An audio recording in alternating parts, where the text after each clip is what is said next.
नमस्कार, मेघ मराठी ह्या यूट्यूब चॅनलमध्ये तुम्हा सगळ्यांचे अगदी मनपूर्वक स्वागत.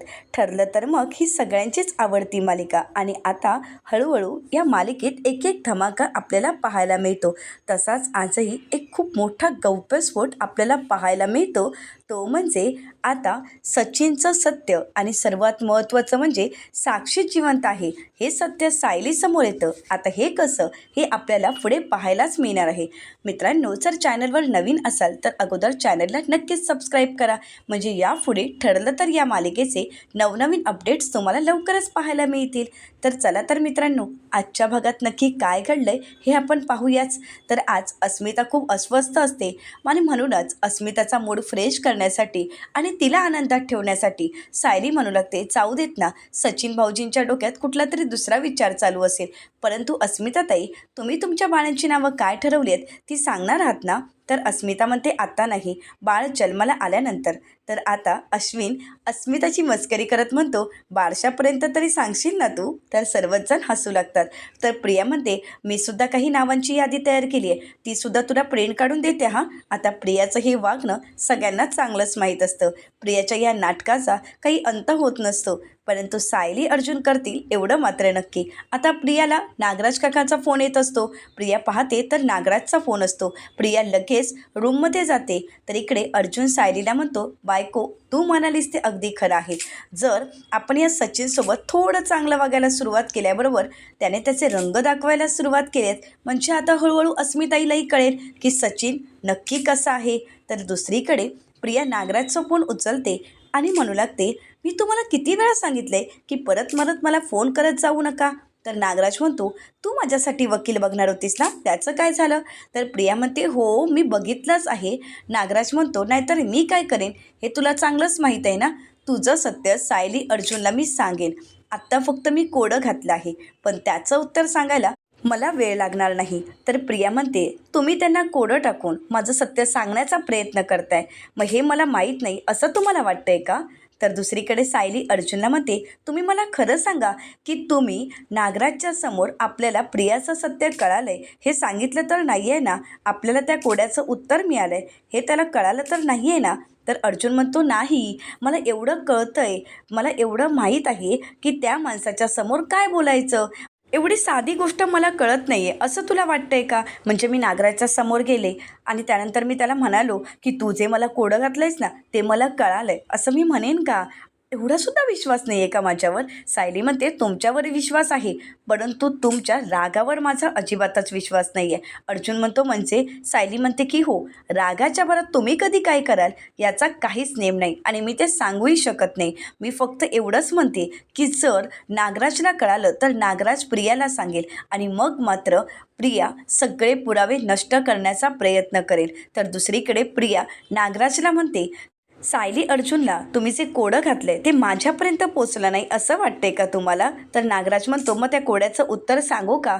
प्रिया म्हणते, तुम्ही तसं करणारच नाही आहात, कारण तुम्हाला माझी गरज आहे. त्यामुळे मी जर तुम्हाला मदत करायला हवी असेल तर तुम्हालासुद्धा माझी मदत करावी लागेल आणि त्यामुळे नागराजला त्याचं तोंड बंदच ठेवावं लागतं. नागराज म्हणतो, हां, पण मी तुला ही गोष्ट सांगण्यासाठी फोन केली आहे की आज अर्जुन जेलमध्ये आला होता आणि त्याच्याकडे पाहून मला कळतंय, त्याचा कॉन्फिडन्स पाहून मला कळालं की तुझं सत्य अर्जुनला कळालं असणार. म्हणजे तू तन्वी नाही आहेस, तर तू प्रिया मधुकर नाही आहेस आणि तू बबली सदाशिव लोखंडे आहेस हे सत्य सायली अर्जुनला नक्कीच कळालं असणार, कारण त्याचा कॉन्फिडन्स मला सांगत होता. आणि हो, असं जर झालं तर तुला तर माहीतच आहे पुढे काय होणार. मग तू इथे असणार आहेस जेलमध्ये माझ्यासोबतच खडी फोडायला. मी फक्त तुला सावध करायला फोन केला. एवढंच बोलताच प्रियाला चांगलाच घाम फुटलेला असतो. प्रिया पूर्णपणे घाबरून गेलेली असते. तिच्या पायाखालची जमीनच सरकते. तिला काय करावं काहीच कळत नाही. प्रिया मनाशीच विचार करत म्हणते, खरंच सायली अर्जुनला माझं सत्य कळालं असेल का? आणि जर सत्य कळालं की मी तन्वी नाही आहे तर प्रिया आहे, तर मग काय होईल? मला सायली अर्जुन या घरात राहू देतील? प्रिया पूर्णपणे बेचैन झालेली असते. परंतु अश्विनला मात्र यातलं काहीच माहीत नसतं. बिचारा अश्विन येतो आणि प्रियाला खट्ट मिठी मारत आता रोमॅन्टिक झालेला असतो. प्रिया म्हणते, अश्विन, तर अश्विन म्हणू लागतो, काय गं तुला एवढा घाम का फुटलाय? आता नाटकी प्रिया पुन्हा एकदा नाटक करत अश्विनला म्हणते, काय कुठे घाम नाही फुटलाय, फक्त अरे मी तोंडावर पाणी मारलं ना त्याच्यामुळे तुला तसं वाटत असेल. अश्विन प्रियाला जवळ घेतो आणि म्हणू लागतो, तू अशीही खरंच खूप सुंदर दिसतेस. आता अश्विन एवढा प्रेमाने वागत असतो, परंतु प्रिया मात्र सगळं नाटक करत असते. आता प्रिया म्हणू लागते अश्विन, तर अश्विन प्रियाचा हात पकडत तिला पुन्हा एकदा आपल्या जवळ खेचतो आणि म्हणू लागतो, आज माझा खूप चांगला मूड आहे, त्यामुळे तू काहीच बोलायचं नाही. असं म्हणत अश्विन एवढा रोमॅन्टिक झालेला असतो की त्याला प्रियाची दुसरी बाजूही कळालेली नसते. प्रिया मात्र पूर्णपणे घाबरलेली असते, परंतु शेवटी अश्विनचं मन राखण्यासाठी तिला हे प्रेमाचं नाटक करावंच लागतं. आता अश्विन अगदी मनापासून प्रियावर प्रेम करत असतो. प्रिया मात्र या सगळ्याचा गैरफायदा घेत असते. तर दुसरीकडे पाहायला मिळतं, अर्जुन सायलीला म्हणतो, नागराजला कळलं नाही याचा अर्थ प्रियालाही कळणार नाही असा होत नाही. ते नेहमीच आपला पाठलाग करत असते आणि आपल्या बॉडी लँग्वेजवरून सुद्धा तिला कळतं की आपण कशाचा शोध घेत आहोत. आणि तिला जर आता कळालं की आपण तिचं सत्य शोधत आहोत तर मग ती हालचाल करेलच. तर सायली म्हणते, हो हे मात्र खरं आहे, आणि जर तिला सत्य कळालं तर ती आपल्या हाती जे पुरावे लागलेत ते सुद्धा नष्ट करण्याचा प्रयत्न करेल, आणि वेळ आली तर आपल्या हाती असणाऱ्या पुराव्यांचाही काहीच उपयोग होणार नाही. अर्जुन म्हणतो की हो, मलाही तेच म्हणायचं आहे की आपल्या हाती असणारे पुरावेसुद्धा काहीच उपयोगी ठरणार नाहीत. सायली म्हणते, मग आपल्याला लवकरच काहीतरी करावं लागेल. तर अर्जुन म्हणतो, मग तुला अजूनही पुराव्यांची वाट पाहायची आहे का? अजूनही तुला पुरावे शोधायचे आहेत का? तर सायली म्हणते, मला एक आठवलं, मी आलेच. असं म्हणत सायली रूमच्या बाहेर येते. आता अर्जुन थांबवण्याचा प्रयत्न करतो, परंतु सायली काही थांबत नाही. तर दुसरीकडे सायलीने चक्क प्रियाला फरफटत घराबाहेर आणलेलं असतं. आता प्रिया घाबरलेली असते. ते अश्विनला आवाज देऊ लागते आणि म्हणू लागते, अश्विन प्लीज मला वाचव ना, अरे बघ ना ही सायली काय करते, ही मला घराबाहेर काढते आहे. आणि हे ऐकून अश्विनला धक्काच बसतो. आता प्रतापराव, कल्पनाताई त्या ठिकाणी आलेले असतात. तर आता प्रिया रडण्याचं नाटक करते आणि म्हणू लागते, अश्विन अरे सांग ना, ही सायली अर्जुन मला घराबाहेर का काढत आहेत? सायली म्हणू लागते, कारण ही तन्वी नाही आहे तर प्रिया आहे, म्हणजेच बबली सदाशिव लोखंडे आहे. आता मात्र सर्वांनाच धक्का बसतो. कोणाला काय बोलावं काहीच कळत नाही. परंतु अश्विनवर प्रियाचा एवढा प्रभाव असतो की अश्विनचा प्रियावर विश्वास असतो आणि तो म्हणू लागतो, या सगळ्याचा तुमच्याकडे काय पुरावा आहे? अर्जुन म्हणतो, पुरावाच हवाय ना, मग घे हा पुरावा आणि बघ तुझी ही बायको किती फ्रॉड आहे आणि ही नक्की कोण आहे हे सत्यही तुला कळेल. आता ज्यावेळी अश्विन ती फाईल पाहतो आणि त्या फाईलमधील सर्व पुरावे पाहतो त्यावेळी मात्र अश्विनच्याही पायाखालची जमीन सरकते. सायली अर्जुनने प्रत्येक एक पुरावा गोळा करत आता प्रियाच्या विरोधातील सगळे पुरावे आणलेले असतात आणि सगळं सत्य अश्विनच्याही समोर येतं. त्यावेळी मात्र अश्विनही काढता पाय घेतलेला असतो आणि मागचं पाऊल मागे टाकत प्रिया मात्र इथे एकटी पडलेली असते. आता अश्विन ज्यावेळी सर्व पुरावे पाहतो त्यावेळी इकडे प्रिया खोटेपणाचं नाटक करत म्हणते, मी तन्वीच आहे, प्लीज मी तुमच्यासमोर हात सोडते, ह्या सायली अर्जुनवर विश्वास नका ठेवू. सायली अर्जुन तुम्ही असे का वागताय? का तुम्ही मला घराबाहेर काढताय? मी या घरात राहणार, मी या घरची सून आहे, मी प्रेमाने सगळ्यांना जिंकण्याचा प्रयत्न करते, हे तुम्हाला पाहवत नाही आहे का? अश्विन अरे तू तरी बघ ना.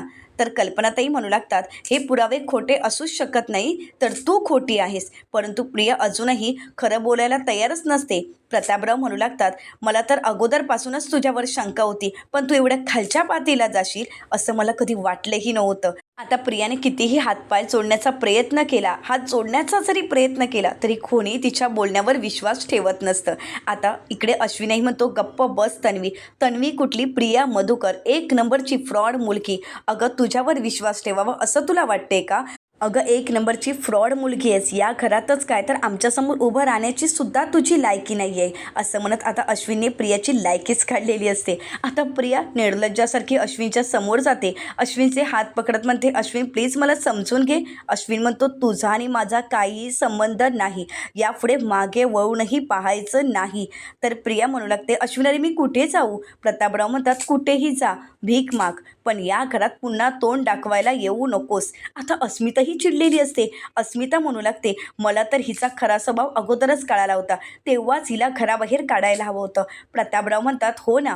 तर कल्पनाताई म्हणतात, जा विमल, हिच्या बॅग, हिचे सगळे कपडे, सगळ्या वस्तू इथे घेऊन ये, यापुढे या घरात हिची एकही वस्तू नको आहे. तर अश्विन म्हणतो, खरं तर तू एक नंबरची पापी मुलगी आहेस. अगं तुला कळतंय का तू किती जणांच्या भावनांशी खेळली आहेस. अगं रविराज काका, प्रतिमा आत्या यांचाही विचार केला नाहीस आणि माझ्या खऱ्या प्रेमाचा तू अपमान केलास. अगं तुला तर नरकातही जागा मिळणार नाही. प्रिया हात जोडत अश्विनला म्हणते. अश्विन, अरे नको ना रे असं बोलू. सायली म्हणते, आता माफी मागून काय उपयोग आहे गं प्रिया. अगं तुझ्या माफी मागण्याने काही फरक पडणार नाही. खरं तर तू जे बोलतेस ते खोटंच आहे. कारण शेवटी तुला तुझ्या रक्तातच आहे खोटेपणा आणि विश्वासघातकी. त्यामुळे तुझ्यावर आता कोणीही विश्वास ठेवणार नाही. प्रतापराव म्हणू लागतात, अश्विन अरे काय बघताय तुम्ही. अर्जुन लगेच पोलिसांना फोन कर. अर्जुन म्हणतो पोलीस येतच असतील. खरं तर या मुलीला आत्ताच्या आता घराबाहेर काढायला हवं. तर आता विमलताईसुद्धा प्रियाची बॅग घेऊन येतात आणि म्हणू लागतात खरं तर ही मुलगी आत्ताच्या आता घराबाहेर गेलीच पाहिजे.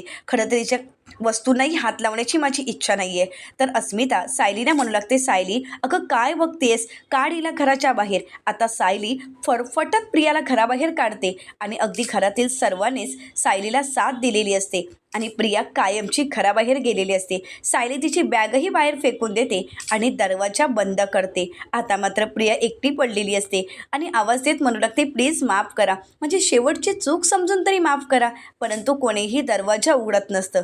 पण खरं तर हे प्रियाला पडलेलं भयंकर स्वप्न असतं. तिच्या भविष्याचं स्वप्न तिला पडलेलं असतं. ती दचकून उठते आणि म्हणू लागते, अश्विन. तर अश्विन तिथेच असतो आणि प्रिया लगेच अश्विनला मिठी मारते. प्रिया पूर्णपणे घाबरून गेलेली असते. अश्विन म्हणतो, तन्वी अगं काय झालं आहे. अगं तू झोपेतही वळवळत होतीस, मला आवाज देत होतीस, नक्की काय झालं आहे. तू कशाला घाबरली आहेस. प्लीज तू घाबरू नकोस. तर आता प्रिया ही नाटकं काही तिचे संपत नसतात. प्रिया नाटक करत म्हणते, अश्विन अरे मला खूप भयंकर स्वप्न पडलं रे. अश्विन म्हणतो, हो ते मला कळालंच, पण तन्वी नक्की काय झालं होतं. तर प्रिया खोटं बोलत म्हणते, अश्विन अरे मी या सगळ्यांना एवढं विश्वासाने जिंकते, सगळ्यांचं प्रेम मिळवण्याचा प्रयत्न करते, परंतु या घरातील सर्वच जण मला हाताला धरून फरफटत घराबाहेर काढत होते. अश्विन म्हणतो, तन्वी अगं असं काहीही होणार नाही आहे आणि तुझं स्वप्न असं खरं होणार नाही आहे. मी आहे ना तुझ्यासोबत. प्रिया म्हणते, अश्विन तू खरंच आहेस ना माझ्यासोबत. अश्विन म्हणतो, 100%. जोपर्यंत तू चुकीची नाही आहेस तोपर्यंत मी तुझ्यासोबतच आहे. तुझी जर काही चूक नसेल तर मी तुझी साथ का सोडेन. तर प्रिया मनाशीच म्हणते, अश्विन अरे माझ्या आयुष्यातलं सगळ्यात मोठं सत्य तर तुला अजून कळालंच नाही आहे. माझं सत्य जर तुला कळालं ना तर तू सुद्धा मला घराबाहेरच काढशील. आता अश्विन प्रियाला शांत करतो, पिण्यासाठी पाणी देतो. प्रिया एवढी घाबरलेली असते, तिला चांगलाच घाम फुटलेला असतो. अश्विनला सत्य माहीत नसल्यामुळे अश्विन तिला सावरण्याचा प्रयत्न करतो, परंतु प्रियाला माहीत असतं एक ना एक दिवस आपलं सत्य जगासमोर येणार आणि ही भीती तिला स्वप्नात दिसलेली असते. तर दुसरीकडे अर्जुन सायलीच्या येण्याची वाट पाहत असतो. सायली येताच अर्जुन म्हणतो, काय झालं, कुठे गेली होतीस, काय करायला गेली होतीस नक्की. सायली म्हणते, काही नाही हो, गॅसवर दूध ठेवलं होतं आणि गॅस बंद करायलाच विसरले. अर्जुन म्हणतो, काय म्हणजे आपलं एवढं महत्त्वाचं डिस्कशन चालू असताना तुला ते स्वयंपाकघरातील दूध आठवलं. सायली म्हणते, हो, आत्ताच जर मी गॅस बंद केला नसता तर दूध ओतू गेलं असतं ना. अर्जुन म्हणतो, ऐक सायली विचारते, काय झालं आहे. अर्जुन म्हणतो, नाही पुन्हा तू असं काही केलंस ना तर खरंच मला हार्ट अटॅक येईल. कारण सायलीचं वागणं याने अर्जुन तर घाबरून गेलेला असतो. सायली म्हणते, हो का, झोपा चला. असं म्हणत आता सायली अर्जुनला झोपायला सांगते. आता दुसऱ्या दिवशी सकाळी प्रिया मात्र पूर्णपणे घाबरून गेलेली असते. प्रियाच्या डोळ्यासमोर ते स्वप्नच असतं. प्रिया म्हणते, इतकं भयंकर स्वप्न आणि हे जर खरं झालं तर कोणत्याही क्षणी हे सुभेदार मला घराबाहेर काढतील. परंतु नाही, काहीही झालं तरी माझं सत्य कोणालाही कळायला नको. मी प्रिया आहे हे सत्य मला लपवावंच लागेल. त्यासाठी मलाच काहीतरी करावं लागेल. आता काय करावं याचा प्रिया विचार करत असते आणि त्याचवेळी प्रिया पाहते तर तिला साक्षीचा फोन येत असतो. आता साक्षी प्रियाला फोन करत असते, परंतु प्रिया स्वतःच्याच एवढ्या टेन्शनमध्ये असते, ती साक्षीचा कुठून फोन उचलणार. म्हणून ती साक्षीचा फोन कट करते, परंतु साक्षी कुठली थांबते. आता प्रिया फोन उचलत नाही म्हटल्यावर साक्षी पुन्हा पुन्हा प्रियाला फोन करत असते. आता प्रिया म्हणते, काय झालं या साक्षीला, आणि म्हणूनच ती रागाने फोन उचलते आणि विचारते, काय झालं आहे साक्षी, तू पुन्हा पुन्हा मला फोन का करतेस, काय झालं आहे नक्की. साक्षी म्हणते, ऐक ना प्रिया, माझं एक काम करशील का, तू सचिनला काही करून मला भेटायला पाठवशील का. आजच्या आज मला त्याला भेटायचं आहे. अगं मला त्याला पाहायचं आहे, मला त्याचा चेहरा पाहायचा आहे. तू काहीही कर, परंतु प्लीज प्लीज सचिनला घराबाहेर पाठव ना. कुठेही भेटायला मी तयार आहे. आता साक्षीला असं बोलताना ऐकून प्रियाला धक्काच बसतो. प्रिया म्हणते, साक्षी तू वेडी झाली आहेस का? साक्षी म्हणते, नाही मी वेडी झाली नाही आहे, पण सचिन जर मला नाही भेटला ना तर मी खरंच वेडी होईन. प्लीज प्रिया माझं काम कर ना. प्रिया म्हणते, बरं ठीक आहे. असं म्हणत जरा थापा मारत प्रिया फोन ठेवते आणि म्हणू लागते, याला म्हणतात खर्च झालं थोडं आणि वेळानं धाडलं घोडं. या साक्षीचं काय करावं काहीच कळत नाही. माझी इथे फासावर लटकायची वेळ आली आहे आणि या साक्षीची भलतीच लव्ह स्टोरी सुरू आहे. मरू देत, या साक्षीला पण पडू दे खड्ड्यात आणि त्या सचिनला पण पडू देत खड्ड्यात. मला माझं बघू देत, मला माझ्या पुरता विचार करू देत. असं म्हणत आता प्रिया स्वतःचा विचार करत असते. काही करून या सगळ्यातून बाहेर पडण्यासाठी प्रियाचा विचार चालू असतो. काय करावं प्रियाला काहीच कळत नाही. प्रिया म्हणते, नाही काहीतरी असं करावंच लागेल ज्यामुळे माझं सत्य कोणालाही कळणार नाही. त्याचवेळी विमलताई प्रियाला आवाज देत म्हणतात, तन्वीताई थोडं बाहेर येता का? तर प्रिया म्हणते, झालं आता ही विमलच ऑर्डर सोडायची बाकी होती, चला. प्रिया आता सुभेदारांच्या आदर्श सुनेच्या भूमिकेत या. असं म्हणत प्रिया, आले विमलताई असं म्हणत रूमच्या बाहेर येते. तर दुसरीकडे नेहमीप्रमाणे सुभेदारांच्या घरचे सर्वजण ब्रेकफास्ट करण्यासाठी बसतात. तर प्रतापराव आनंदाची बातमी देत कल्पनाताईंना म्हणतात, कल्पना अगं त्या गोळ्यांच्या मॅन्युफॅक्चरिंगसाठी आपण गव्हर्नमेंटच्या अप्रुव्हलची वाट पाहत होतो ना, ते अप्रुव्हल आलं आहे. उद्यापासूनच आपण मॅन्युफॅक्चरिंग सुरू करू शकतो. तर कल्पनाताई म्हणतात, अरे वा बरं झालं. अहो किती दिवसापासून तुम्ही त्याचीच वाट पाहत होता, एकदा तुमच्या कामाला सुरुवात झाली. तर आता इकडे प्रियाला साक्षीचा मेसेज आलेला असतो. साक्षीने प्रियाला मेसेज केलेला असतो. साक्षी प्रियाला म्हणते, प्रिया तू सचिनशी बोलली आहेस ना, सचिनला पाठवतेस ना? अगं काहीही करून मला सचिनला भेटायचं आहे. तू सचिनशी बोल, मला त्याला भेटता येत आहे का? प्लीज माझं एवढं काम कर, मी त्या बदल्यात तुला जे हवं आहे ते द्यायला तयार आहे. तुझ्यासाठी काय हवं आहे ते करायला तयार आहे. आता हे मेसेज तर प्रियाने वाचलेला असतो, परंतु प्रिया काही लक्ष देत नाही आणि प्रिया तिचं काम करत असते. तर आता प्रियाला काय करावं काहीच कळत नसतं. इकडे प्रतापराव कल्पनाताई यांचा संवाद चालू असतो. तर आता अर्जुन सायलीला मेसेज करतो आणि म्हणू लागतो, चल बायको येतो, संध्याकाळी भेटू. असं म्हणत आता अर्जुन खुणावूनच सायलीला मोबाईल पाहायला सांगतो आणि हे सगळं काही प्रियाने पाहिलेलं असतं. प्रियाच्या लक्षात येतं की अर्जुनने सायलीला काहीतरी मेसेज केला आहे. आता सायली येणे अगोदरच प्रिया पाणी घेण्याचं नाटक करत त्या बाजूने जाते आणि सायलीचा मोबाईल पाहते. आता सायलीच्या मोबाईलवर आलेला मेसेज प्रियाने पाहिलेला असतो. अर्जुनने मेसेज केलेला असतो की आज दुपारी शार्प 12 वाजता गार्डन कॅफेमध्ये तू मला भेटायला ये. आता हा मेसेज प्रियाने वाचलेला असतो, परंतु आपल्याला काहीच नाही माहीत असं प्रिया दाखवण्याचं नाटक करते आणि प्रिया मनाशीच म्हणते, अर्जुन तर आत्ताच म्हणाला की सायली आपण संध्याकाळी भेटूया, मग त्याने असा का मेसेज केला की 12 वाजता गार्डन कॅफेमध्ये भेटायला ये? म्हणजे सायली अर्जुन नक्कीच काहीतरी करत आहेत.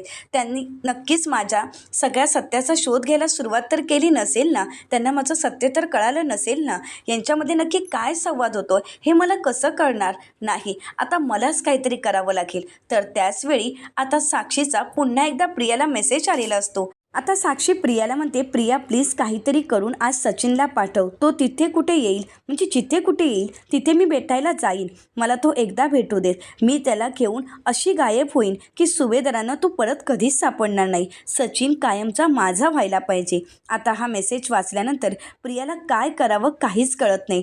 प्रियाच्या लक्षात येतं की सायली कॅफे गार्डनला जाणार आहे आणि म्हणूनच सायली आता कॅफे गार्डनला जाणार. तर आता हीच संधी आहे की सचिनला तिथे पाठवण्याची.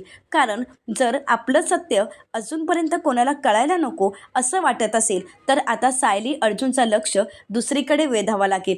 जर मी सचिनला गार्डन कॅफेला पाठवलं आणि तिथे साक्षी आणि सचिनला सायली अर्जुनने एकत्र पाहिलं तर ते सत्य सगळ्यांनाच समजेल. आता हा पत्ता उघडायला काहीच हरकत नाही. साक्षी जिवंत आहे आणि ती सचिनच्या आयुष्यात आहे. हा जर पत्ता मी उघडला तर सायली अर्जुन घरी येऊन हे सत्य सगळ्यांना सांगतील. मग अस्मितालाही कळेल आणि अस्मिताला या सगळ्याचा धक्का बसेल आणि मग तिला किंवा तिच्या बाळाला काहीतरी होईल आणि मग सायली अर्जुन त्यातच अडकून पडतील. म्हणजे माझ्याकडे कोणीही लक्ष देणार नाही. शब्बास प्रिया शब्बास असं म्हणत प्रिया स्वतःला शबासकी देते आणि आता आपल्या प्लॅननुसार सचिनला कॅफे गार्डनला पाठवायचं ठरवते. तर दुसरीकडे पाहायला मिळतं सचिन त्याच्या रूममध्ये मोबाईल पाहत असतो आणि त्याचवेळी सचिनला आता साक्षीचा मेसेज आलेला असतो, तू कॅफे गार्डनला मला भेटायला ये आणि तू जर मला तिथे भेटायला नाही आलास तर मी सरळ घरी येईन. आता मात्र सचिन पूर्णपणे घाबरून जातो. सचिन म्हणू लागतो, कालपासून या साक्षीचा मी फोन उचलला नाही आहे, तिच्या मेसेजला रिप्लाय दिला नाही आहे आणि म्हणूनच तिने आता मला धमकी दिली आहे आणि ही साक्षी कुठल्याही क्षणी तिची धमकी खरी करू शकते. सचिनला काय करावं काहीच कळत नसतं. त्याला चांगलाच घाम फुटलेला असतो. सचिन विचार करत म्हणतो, काय करू, काही करून ह्या साक्षीला तर भेटावंच लागेल, परंतु घराबाहेर तरी कसा पडू. आता घराबाहेर पडण्यासाठी सचिन कारण शोधत असतो आणि त्याचवेळी कारण देण्यासाठी प्रिया तिथे हजरच असते, कारण हा सगळा प्रियाचाच डाव असतो.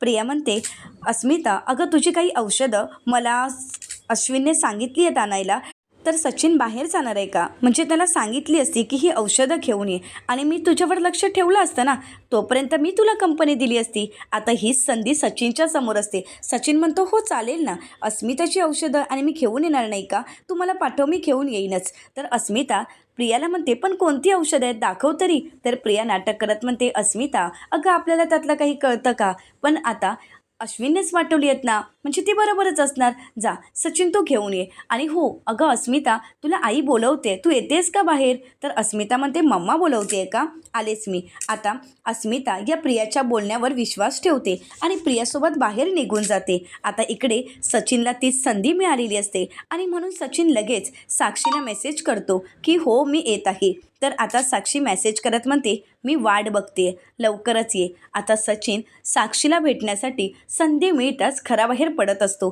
तर दुसरीकडे पाहायला मिळतं, सायली गार्डन कॅफेला पोचलेली असते. आता सायली अर्जुनची वाट पाहत असते. सायली अर्जुनला मेसेज करून म्हणते की मी आली आहे, तुम्हाला यायला किती वेळ लागणार. आता इकडे ऑफिसमध्ये अर्जुन मात्र मीटिंगमध्ये अडकलेला असतो. आता सायलीचा मेसेज येताच अर्जुन सायलीला मेसेज करत म्हणतो, मी एका मीटिंगमध्ये अडकलो आहे, परंतु मी जेवढं लवकर येता येईल तेवढं येण्याचा प्रयत्न करेन, तू थोडा वेळ तिथे थांब. तर त्याचवेळी ऑर्डर घेण्यासाठी तिथे वेटर आलेले असतात. आता इथे साक्षीचीही एंट्री होते. साक्षीसुद्धा सचिनला भेटण्यासाठी एवढी उतावळी झालेली असते की ती कॅफे गार्डनला पोचलेली असते. आता साक्षी इकडे तिकडे पाहते आणि मनाशीच म्हणते, इथे कोणीही ओळखीचं असू नये म्हणजे झालं. आता कोणी तिथे ओळखीचं दिसत तर नाही आहे ना, यासाठी साक्षी बाजूला पाहते, परंतु तिथे कोणीच ओळखीचं नसतं. तर दुसरीकडे आता अर्जुन त्याच्या ऑफिसच्या मीटिंगमध्ये असतो. आता आपल्या क्लायंटला काय डॉक्युमेंट लागणार याबद्दलची लिस्ट तो सांगत असतो. तर अर्जुनचे क्लायंट अर्जुनला सगळ्या डॉक्युमेंटबद्दलची माहिती देत असतात आणि त्यावेळी तिथे चैतन्यही असतो.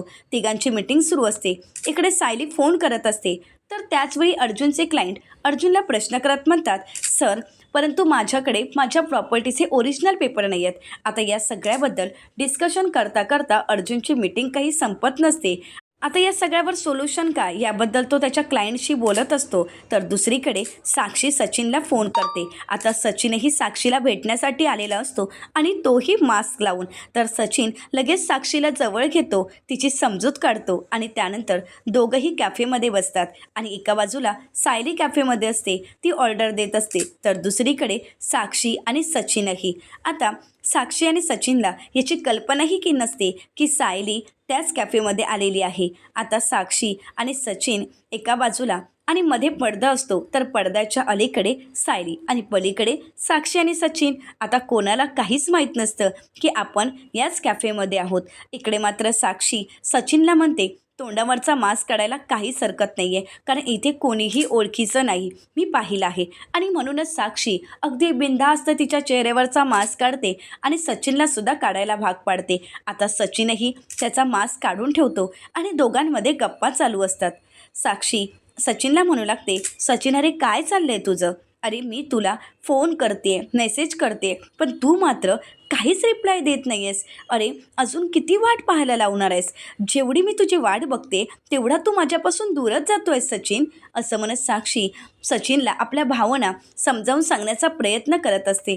तर दुसरीकडे सायलीची चहाची ऑर्डरही आलेली असते, परंतु अर्जुनने मेसेज केलेला असतो की मला कॅफेमध्ये यायला मिळणार नाही, तू एक काम करशील का, तू ऑफिसमध्येच ये. आणि म्हणूनच सायली त्या दादांना म्हणते, दादा ही ऑर्डर कॅन्सल करता येईल का. तर ते दादा म्हणतात की नाही मॅडम, तुम्हाला आमच्या मॅनेजर साहेबांशी बोलावं लागेल, नाहीतर ते आम्हाला ओरडतील. सायली म्हणते बरं ठीक आहे. आता सायली मॅनेजरशी बोलायला जाते आणि म्हणू लागते सर, तुम्ही ती ऑर्डर कॅन्सल करू शकता का? तर ते सर सायलीला म्हणतात नाही मॅडम, ऑर्डर तशी कॅन्सल करता येणार नाही. आता सायली आणि त्यांच्यामध्ये थोडं डिस्कशन होतं, परंतु सायलीला काही ती ऑर्डर कॅन्सल करता येत नाही आणि म्हणूनच सायलीला शेवटी तिची ती चहा पिण्यासाठी पुन्हा एकदा कॅफेमध्ये बसावं लागतं. आता एका साईडला इथे सचिन आणि साक्षी यांच्या गप्पा चालू असतात. साक्षी सचिनला समजावण्याचा प्रयत्न करत असते, तर सचिन म्हणू लागतो पण यापुढचं एक वाक्य तू बोललीसच नाहीस की ज्यावेळी तुझा मेसेज येतो, तुला भेटता येत नाही, त्यावेळी माझा जीव एवढा तडफडत असतो की धावत पळत मी तुला भेटायला येतो आणि घट्ट मिठीत घेतो. हे तर विसरूनच गेलीस का साक्षी तू? साक्षी म्हणते नाही, मी काहीही विसरले नाही आहे, पण तरीसुद्धा मला तुला भेटावंसं वाटतं, तरीसुद्धा तू येत नाहीस, मग मी काय करू सांग ना. इकडे मात्र सायली निवांत चहा पित असते, तर दुसरीकडे साक्षी सचिनवर भलतीच चिडलेली असते. आता साक्षी ज्या ठिकाणी बसलेली असते तिच्या मागे एक व्यक्ती असते आणि ती व्यक्ती साक्षीवर लक्ष ठेवून असते. साक्षी शिकरे त्याला ओळखीची वाटत असते आणि कदाचित तो साक्षीला ओळखतही असावा आणि म्हणूनच साक्षीचा फोटो काढून घेण्यासाठी ती व्यक्ती ज्यावेळी आपला मोबाईलवरती पकडते त्यावेळी साक्षीच्या लक्षात येतं की ही व्यक्ती आपला फोटो काढत आहे आणि त्याचवेळी साक्षी स्वतःला वाचवण्यासाठी लगेच गॉगल लावते आणि याबद्दल साक्षी सचिनलाही सांगते. तर दुसरीकडे सायलीला अर्जुनचा मेसेज आलेला असतो की कॅफेमधून ऑफिसमध्ये यायला आणि म्हणूनच आता सायली कॅफेमधून ऑफिसला जायला निघणार असते. तर इकडे सचिन आणि साक्षी यांच्या लक्षात येताच ते दोघंही तिथून निघण्याचा प्लॅन करतात. परंतु त्याचवेळी हॉटेलचे वेटर साक्षी आणि सचिनला थांबवतात आणि म्हणू लागतात मॅडम सर, तुमचं बिल पेड करायचं आहे. तर सचिन म्हणू लागतो काय, आम्ही तर काही ऑर्डरच केली नाही आहे. तर ते म्हणू लागतात मग आमची काहीतरी मिसअंडरस्टँडिंग झाली असेल, तुम्ही जरा थांबा, आमच्या मॅनेजर साहेबांना चेक करू द्या. साक्षी म्हणू लागते आम्ही जर काही ऑर्डरच केली नाही तर मग आम्ही का थांबायचं आहे? सचिन यांना कळत नाही आहे का आपण जरा घाईत आहोत? तर सचिन म्हणतो एक मिनिट. आता सचिन त्यांच्याशी बोलतो तर ते म्हणू लागतात प्लीज तुम्ही तुमचा मास्क खाली कराल का? तर आता साक्षी म्हणू लागते तुमच्या क्लायंटवर, तुमच्या कस्टमरवर विश्वास नाही आहे का?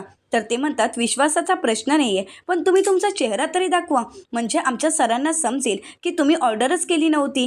तर आता सचिन खूप चिडलेला असतो. सचिन साक्षीला म्हणतो बरं ठीक आहे. आता साक्षी मास्क खाली करते आणि म्हणू लागते आता तरी आमचे चेहरे बघून तुझं समाधान झालं असेल ना की आम्ही ऑर्डर केली नाही?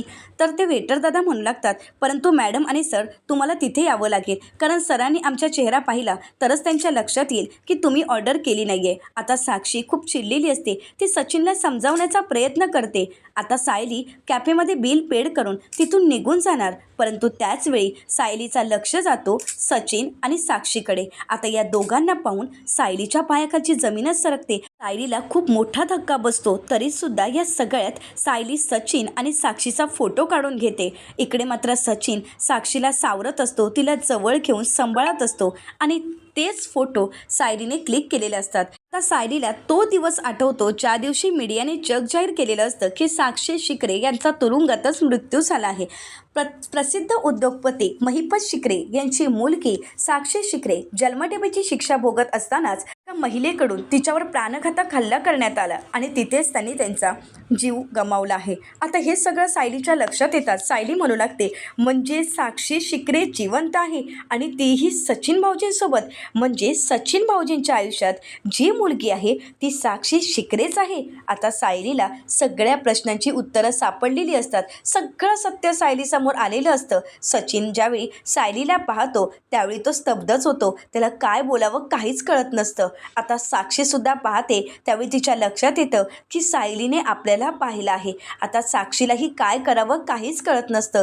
दोघंही पूर्णपणे घाबरून गेलेले असतात आणि तिथेच स्तब्ध होतात. तर येणाऱ्या पुढील भागामध्ये आपल्याला पाहायला मिळतं सायली घरी येते आणि कल्पनाताईंना म्हणू लागते आई, मी आज एका कॅफेमध्ये गेले होते आणि तिथे मी कोणाला पाहिलं माहीत आहे? सचिन भाऊजींना. सचिन भाऊजी एका मुलीसोबत होते आणि ती मुलगी दुसरी तिसरी कोणी नसून साक्षी महिपत शिकरेच होती. आता हे ऐकून प्रतापराव, कल्पनाताई यांना धक्काच बसतो आणि त्याचवेळी अर्जुन आणि चैतन्य त्या ठिकाणी आलेले असतात.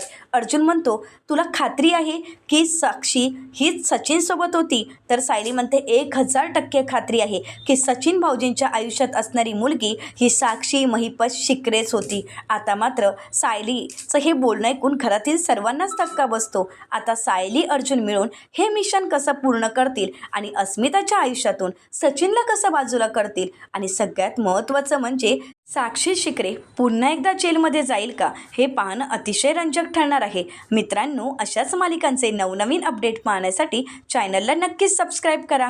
आजचा व्हिडिओ तुम्हाला कसा वाटला हे कमेंट करून नक्कीच कळवा. आजचा हा व्हिडिओ तुम्हाला जर आवडला असेल तर व्हिडिओला लाईक करायलाही विसरू नका. व्हिडिओ पाहिल्याबद्दल तुम्हा सर्वांचे अगदी मनपूर्वक धन्यवाद.